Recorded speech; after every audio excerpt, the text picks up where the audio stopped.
Beetroot, cabbage and potato prices are soaring in Russia.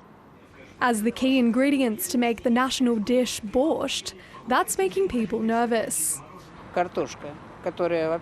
It is crazy. Potatoes have always been very cheap.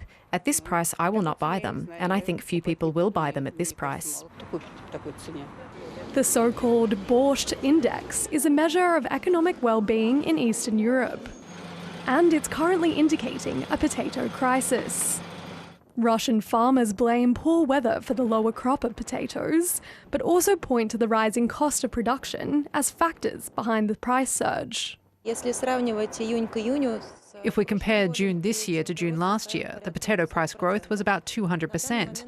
At the moment, there are quite difficult times associated with the shortage of potatoes.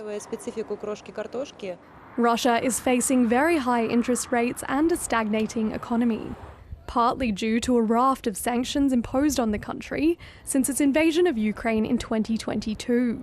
But Moscow's decision to restrict potato seed imports from unfriendly countries, including all EU member states, isn't helping matters.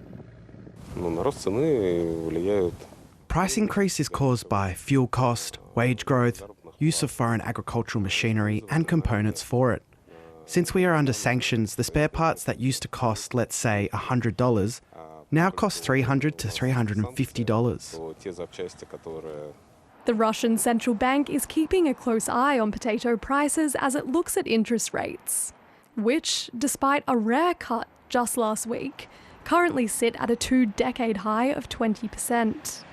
Meanwhile, close ally Belarus says it's facing a potato shortage of its own after sending massive amounts to Russia.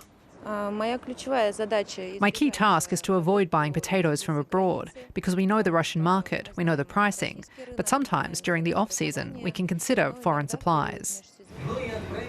As the war in Ukraine rages on, Russians may find themselves struggling to put borscht on the table.